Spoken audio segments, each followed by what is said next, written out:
आज के इस वीडियो में हम लोग क्लास 9th के मंथली एग्जामिनेशन जो अक्टूबर 2023 में हुआ है उसका एसएसटी के सभी ऑब्जेक्टिव क्वेश्चन को देखेंगे। इस वीडियो में सिर्फ ऑब्जेक्टिव क्वेश्चन की चर्चा करेंगे और किसी अन्य वीडियो में हम लोग सभी सब्जेक्टिव क्वेश्चन की चर्चा करेंगे। इससे पहले के वीडियो में हम लोग क्लास 10th के एसएसटी के सभी ऑब्जेक्टिव के व्याख्या कर चुके हैं। तो चलिए शुरू करते हैं इस वीडियो के। यहाँ पे देख सकते हैं आप कि क्वेश्चन 1 से लेकर के 30 तक ऑब्जेक्टिव है और इसमें आपको 24 के जवाब देना है। तो 30 क्वेश्चन में आपको 24 के जवाब देना पड़ता है। पहला क्वेश्चन है, प्रथम विश्व युद्ध कब आरंभ हुआ? तो प्रथम विश्व युद्ध 1914 ईस्वी में शुरू हुआ और 1918 ईस्वी में ख़त्म हो गया। तो 1914 से लेकर के 1918 तक प्रथम विश्व चला था। यहाँ पूछा कब आरंभ हुआ, तो आरंभ हुआ था 14 में, समाप्त हुआ 18 में। इसके अलावा बात करें तो दूसरा विश्व युद्ध 1939 से शुरू हुआ और 1945 में ख़त्म हुआ था। तो दोनों जो विश्व युद्ध हुआ था, इस दोनों विश्व युद्ध में जो मित्र राष्ट्र था उस मित्र राष्ट्र की जीत होती है।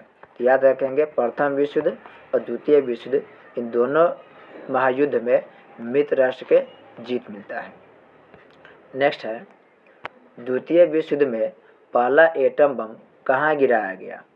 द्वितीय विश्व युद्ध में पहला जो एटम बम था वो हिरोशिमा पर गिराया गया। दुनिया के पहला देश अमेरिका बना जो परमाणु बम के इस्तेमाल किया। द्वितीय विश्व युद्ध बताया है आप लोगों को कि द्वितीय विश्व युद्ध शुरुआत हुआ था 1939 से और यह ख़त्म हुआ 1945 में। 1945 में ही अमेरिका जापान के 2 शहर पर परमाणु हमला किया था। पहला हमला किया था हिरोशिमा पर और दूसरा परमाणु बम गिराया था नागासाकी पर। तो जापान के 2 शहर पर परमाणु हमला हुआ है, एक हिरोशिमा पर, दूसरा नागासाकी पर। क्वेश्चन यहाँ पर पूछा कि पहला एटम बम कहाँ गिराया गया? तो पहला गिराया गया था हिरोशिमा पर। हिरोशिमा पर गिराया गया था 6 अगस्त 1945 को, 6 अगस्त 1945 को। और नागासाकी परमाणु बम गिराया गया था 9 अगस्त 1945 को। डेट याद रखेंगे, डेट से क्वेश्चन पूछता है। 6 अगस्त 1945 हिरोशिमा पर, 9 अगस्त 1945 नागासाकी पर गिराया गया था। अभी तक दुनिया में एकमात्र जापान ही देश है जिस पर परमाणु हमला हुआ है और एकमात्र अमेरिका ही देश है जो किसी देश पर परमाणु हमला किया है। बात करें पेरिस के, तो पेरिस हो जाएगा फ्रांस की राजधानी, लंदन हो जाएगा इंग्लैंड की राजधानी। नेक्स्ट है, जर्मनी को पराजित करने का श्रेय किस देश को है? जर्मनी को पराजित करने का श्रेय इंग्लैंड देश को है। जर्मनी के जो शासक था वह था हिटलर और हिटलर बाद में क्या होता है, पराजित हो जाता है, यानी कि आत्महत्या कर लेता है। इस तरह से इंग्लैंड की वजह से हिटलर यानी जर्मनी की क्या होती है, पराजय होती है। और शुरुआत में जर्मनी आक्रमण कर दिया था रूस पर, उस रूस पर आक्रमण करने की वजह से भी उसका हार हुआ था शुरुआती समय में। नेक्स्ट है, वर्साई की संधि के फलस्वरूप निम्न में से किस महादेश का मानचित्र बदल गया? ये बदला था यूरोप के। वर्साई की संधि क्वेश्चन पूछा कब हुआ था? तो वर्साई की संधि 1919 में हुआ था और पूछा किसके साथ हुआ था? तो ये जर्मनी के साथ हुआ था। वर्साई की संधि जो 1919 में हुआ था जर्मनी के साथ, इसी संधि के ही परिणाम है कि दूसरा विश्व युद्ध हुआ था। कभी क्वेश्चन पूछता है कि बताइए प्रथम विश्व युद्ध के बीजारोपण कहाँ हुआ था? तो ये वर्साई की संधि से हुआ था। इस वर्साई की संधि को अपमानजनक संधि कहते हैं। कब हुआ था? 1919 में जर्मनी देश के साथ हुआ था। नेक्स्ट है, नाजी पार्टी का प्रतीक चिन्ह क्या था? तो नाजी पार्टी का जो झंडा था उसका प्रतीक चिन्ह था स्वास्तिक। आप देखते होंगे इस टाइप के स्वास्तिक होता है। ये जो स्वास्तिक है ये हम लोग के स्वास्तिक है, वहाँ पर जो स्वास्तिक है उसमें आपको डॉट नहीं मिलेगा, सिर्फ इस टाइप का मिलेगा। ये नाजी पार्टी के झंडा पर होता था। माइन कैंप, मीन कैंप बोलते हैं इसको। मेन कैंप जो है, यह मेन कैंप हिटलर के आत्मकथा के नाम है। हिटलर एक किताब लिखा है, उस किताब के नाम है मीन कैंप। मीन कैंप को हिंदी में बोलते हैं मेरा संघर्ष। मुसोलिनी जो था, ये मुसोलिनी इटली के शासक था। इटली के शासक। ये जो हिंडनबर्ग था, ये हिंडनबर्ग जर्मनी के राष्ट्रपति था। याद रखेंगे, हिटलर के समय में जर्मनी के राष्ट्रपति कौन था? हिंडनबर्ग था। और ये हिंडनबर्ग ही जर्मनी के चांसलर किसको बनाता है? हिटलर को बनाता है। तो जिस समय हिटलर चांसलर बना था, उस समय हिटलर को चांसलर बनाने वाला व्यक्ति जो था वो राष्ट्रपति हिंडनबर्ग था। हिंडनबर्ग संबंध कहाँ से? जर्मनी से है। जर्मनी की मुद्रा क्या है? जर्मनी की मुद्रा मार्क। जर्मनी की मुद्रा क्या है? मार्क है। डॉलर अमेरिका की और ऑस्ट्रेलिया की मुद्रा है। पौंड की बात करें तो ब्रिटेन यानी कि इंग्लैंड की मुद्रा का नाम पौंड है और रूस के मुद्रा का नाम रूबल है। भारत का संविधान कब लागू हुआ? भारत के संविधान से दो डेट याद रखिएगा। एक यहाँ पर है 26 जनवरी 1950, तो लागू हुआ था 26 जनवरी 1950 को भारत के संविधान। लेकिन भारत के संविधान बनकर के तैयार हो गया था 26 नवंबर 1949 को। तो बन के तैयार हो गया था 26 नवंबर 1949 को, लेकिन लागू हुआ 26 जनवरी 1950 को। नेक्स्ट क्वेश्चन है, लोकतांत्रिक संविधान में निम्न में से कौन सा प्रावधान नहीं रहता है? तो शासन प्रमुख का अधिकार होता है। शासक प्रमुख का नाम नहीं लिखा होता है क्योंकि शासक बदलते रहता है। विधायिका का अधिकार होता है। देश का नाम होता है। इसमें कौन जाएगा? शासन प्रमुख का नाम नहीं होता है। नेक्स्ट है, यंग इंडिया पत्रिका के लेखक कौन है? तो यंग इंडिया के लेखक हो गए महात्मा गांधी। महात्मा गांधी हरिजन नामक भी पत्रिका लिखे हैं। क्वेश्चन पूछेगा यंग इंडिया या पूछेगा हिंद स्वराज, तो हिंद स्वराज भी गांधी जी के द्वारा ही लिखा गया किताब है। हिंद स्वराज, हरिजन, यंग इंडिया, ये सभी गांधी जी के द्वारा लिखा गया पत्र पत्रिका या किताब है। नेक्स्ट है, भारत में किस प्रकार की शासन प्रणाली पाई जाती है? तो भारत में संघीय शासन प्रणाली है। संघीय शासन यानी कि संघीय शासन के मतलब होता है जहाँ पर केंद्र के भी सरकार हो और राज्य के भी सरकार हो, यानी कि पावर को केंद्र और राज्य में जब बंटवारा कर दिया जाता है तो उसे संघीय शासन प्रणाली कहते हैं। लोकतांत्रिक राजतंत्र की बात करें तो लोकतांत्रिक राजतंत्र ये ब्रिटेन में है। ब्रिटेन यानी इंग्लैंड में लोकतांत्रिक राजतंत्र है। और राजतंत्र की बात करें तो भारत के पड़ोसी देश हो गया भूटान और एक और है सऊदी अरब। और भी देश है लेकिन भूटान, सऊदी अरब, इन सब में अभी भी क्या है? राजतंत्र है। तानाशाही की बात करें तो इसके लिए सबसे फेमस है उत्तर कोरिया। उत्तर कोरिया, यहाँ पर तानाशाही सरकार है। हालांकि और भी जगह तानाशाही सरकार है, जैसे अफ्रीका के बहुत देश में जाइएगा तो वहाँ पर भी तानाशाही सरकार मिलेगा, जैसे गेबोन, नाइजीरिया, इस सब में भी तानाशाही सरकार है। नेक्स्ट है, लोकसभा का चुनाव कितने वर्षों के अंतराल पर होता है? तो लोकसभा का चुनाव का है या विधानसभा का चुनाव का है? सभी 5 वर्ष के अंतराल पर होता है। याद रखेंगे, लोकसभा, विधानसभा, गांव में जो मुखिया होता है, सरपंच होता है, मेयर हो गया शहर में, इन सब का चुनाव 5 वर्ष पर होता है।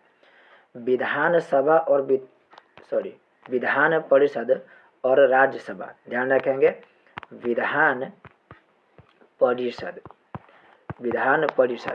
या इसे पूछेगा राज्यसभा। तो इनके सदस्यों का जो चुनाव होता है वो होता है 6 वर्ष पर। देखिए, राज्यसभा कभी भी भंग नहीं होता है, न विधान परिषद कभी भंग होता है। इनके सदस्य 6 वर्ष पर क्या होते? चेंज होते रहते हैं।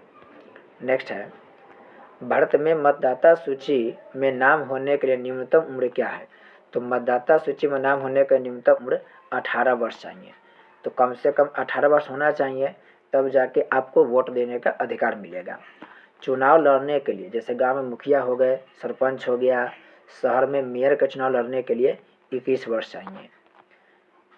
प्रधानमंत्री बनने के लिए, मुख्यमंत्री बनने के लिए 25 वर्ष चाहिए। यानी कि लोकसभा के सदस्य बनने के लिए या विधानसभा के सदस्य बनने के लिए उम्र कितना चाहिए? तो 25 वर्ष चाहिए। और 30 वर्ष कहाँ चाहिए? तो ये राज्यसभा के सदस्य बनने के लिए या विधान परिषद के सदस्य बनने के लिए। विधान परिषद के सदस्य बनने के लिए कितना उम्र चाहिए? 30 वर्ष चाहिए। राष्ट्रपति बनने के लिए 35 वर्ष चाहिए। एमएलए, अगला क्वेश्चन, एमएलए किसे कहा जाता है? तो एमएलए का मतलब हो गया मेंबर ऑफ लेजिस्लेटिव असेंबली। इसका पहला आंसर हो जाएगा मेंबर ऑफ लेजिस्लेटिव असेंबली। इसी को हम बोलते हैं विधानसभा के सदस्य। एमएलए को ही बोल देते हैं हम लोग विधायक। तो विधायक को ही एमएलए कहा जाता है। एमएलए के फुल फॉर्म याद रखिएगा, मेंबर ऑफ लेजिस्लेटिव असेंबली। और जो विधान परिषद होता है उसको बोलते हैं member of legislative council, member of legislative council. इसका आंसर हो जाएगा ए। अगला है भरतपुर पक्षी विहार कहाँ स्थित है? तो भरतपुर पक्षी विहार यह है राजस्थान में। इस भरतपुर जो पक्षी विहार, इसका नाम बदल करके अब हो गया केवला देव, केवला देव, या ये बोले जाते हैं घाना पक्षी अभ्यारण्य। तो नाम याद रखेंगे, भरतपुर को ही केवला देव या घाना पक्षी अभ्यारण्य कहते हैं। और यह है कहाँ पर? ये राजस्थान में है। असम की बात करें तो असम में आपको मिलेगा मानस अभ्यारण्य, याद रखेंगे, राष्ट्रीय उद्यान है मानस। और एक और पूछता है काजीरंगा से, तो याद रखेंगे काफ़ी प्रसिद्ध है ये काजीरंगा। काजीरंगा कहाँ है? असम में है और ये भी राष्ट्रीय उद्यान है। गुजरात की बात करें तो गुजरात में गिर नामक राष्ट्रीय उद्यान है, काफ़ी फेमस है, याद रखेंगे। पटना में क्या है? तो पटना में एक चिड़ियाघर है जिसका नाम है संजय गांधी जैविक उद्यान, संजय गांधी जैविक उद्यान। यह हो गया पटना घर में, संजय गांधी जैविक उद्यान पटना में हो गया।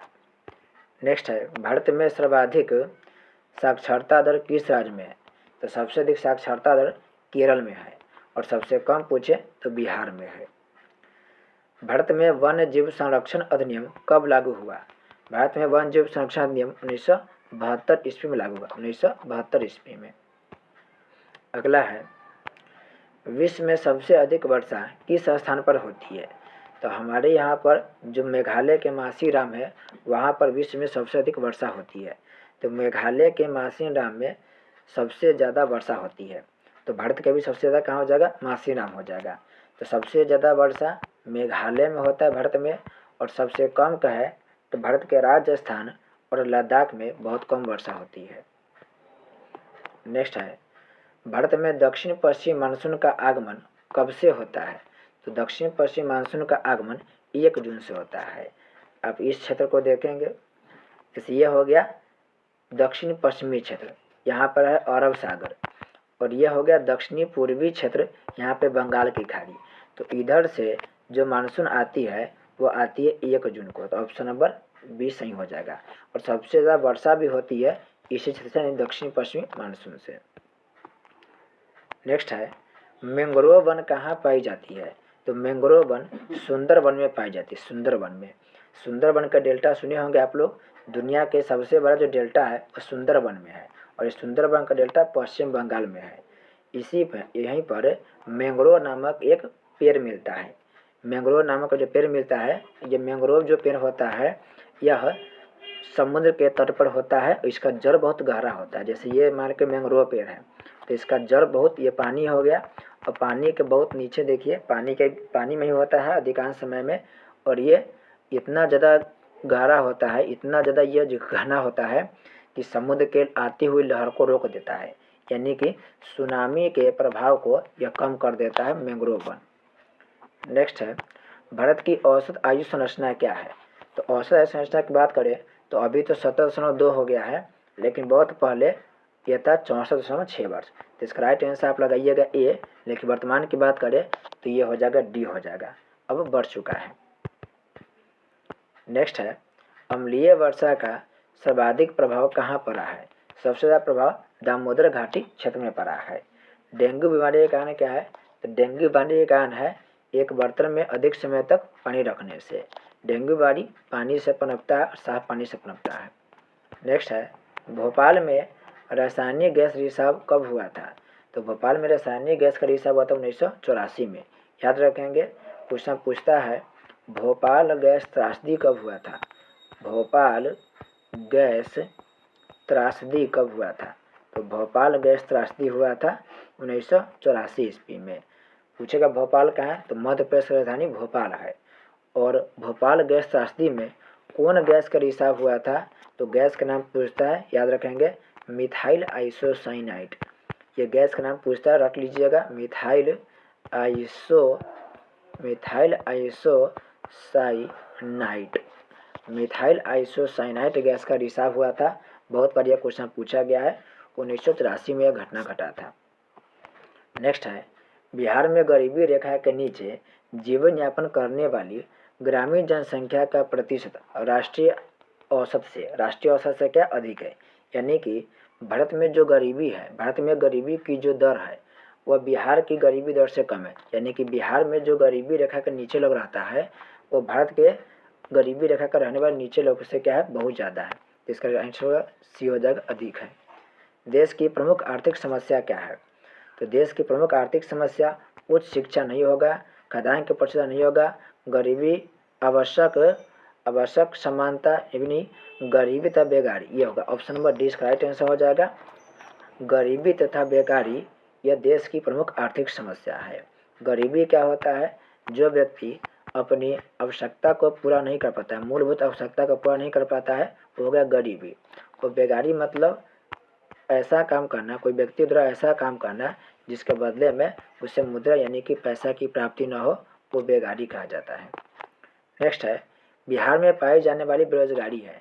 तो बिहार में पाई जाने वाली जो बेरोजगारी है वह बेरोजगारी यह हो जाएगा अदृश्य बेरोजगारी। अदृश्य बेरोजगारी कृषि क्षेत्र में देखने को मिलता है। कृषि क्षेत्र में यानी इसमें देखने में लगता है कि आदमी काम कर रहा है, लेकिन वास्तव में आदमी कोई काम नहीं कर रहा होता है। जैसे यहाँ पर एक खेत है और इस खेत से 100 किलो अनाज हो रहा है और 100 किलो अनाज के लिए 5 लोग काम कर रहे हैं।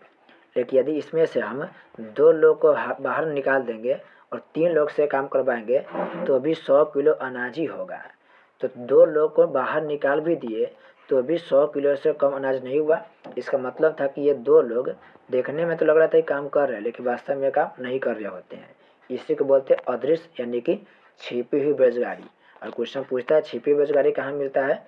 तो छिपी हुई बेरोजगारी कृषि क्षेत्र में देखने को मिलती है, ग्रामीण क्षेत्र में देखने को मिलती है। अगला है, भारत की प्रमुख आर्थिक समस्या नहीं है। भारत की प्रमुख आर्थिक समस्या यह हो, भारत की प्रमुख आर्थिक समस्या तो ये नहीं है कह रहा है। तो यहाँ पर देखिए आर्थिक विषमता है, औद्योगिक विकास, गरीबी, औद्योगिक पिछड़ापन। तो औद्योगिक विकास इसका राइट आंसर हो जाएगा। ये अच्छा बात है, न कि समस्या है। औद्योगिक विकास ये आर्थिक समस्या नहीं है। जबकि आर्थिक विषमता का मतलब है किसी के पास बहुत ज़्यादा पैसा है तो किसी के पास पैसा की बहुत कमी है, ये हो गया आर्थिक विषमता। यानी कि सभी के पास संसाधन एक जैसा नहीं है, किसी के पास बहुत ज़्यादा संपत्ति है तो किसी के पास संपत्ति की क्या है, बहुत ही कमी है। फिर गरीबी तो बहुत ज़्यादा है, ये बहुत बड़ी समस्या है। और है औद्योगिक पिछड़ापन।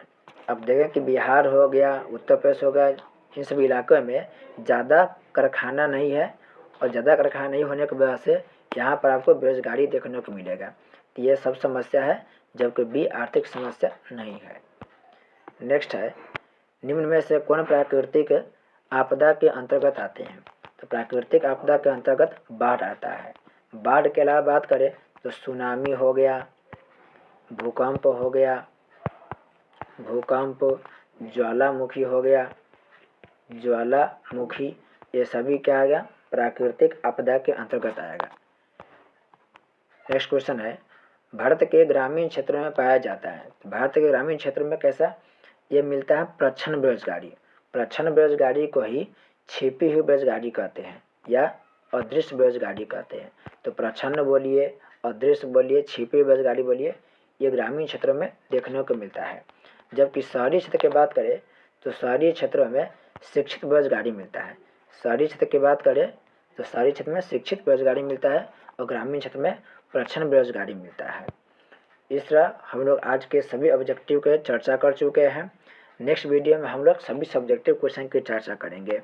एक और जरूरी बात है कि इस चैनल पर आपको 9th के साइंस के और SST के जितने भी भारतीय वन और BTC के चैप्टर है उन सभी चैप्टर के पूरा सॉल्यूशन किया गया है। तो यहाँ पर आप जाकर प्लेलिस्ट में देख सकते हैं कि जितने भी टॉपिक है, जैसे हिस्ट्री हो गया, ज्योग्राफी हो गया, पॉलिटी हो गया, और साइंस के जो भी टॉपिक है, और साइंस के टॉपिक के अलावा और भी टॉपिक पर वीडियो बनाया जा चुका है। इससे पहले सितंबर माह के जो एग्ज़ाम हुआ था, उस एग्ज़ाम के भी पूरा एनालिसिस किया गया है, तो वहाँ से जाकर आप देख सकते हैं। तो मिलते हैं एक नए वीडियो के साथ, तब तक के लिए आपको बहुत बहुत धन्यवाद।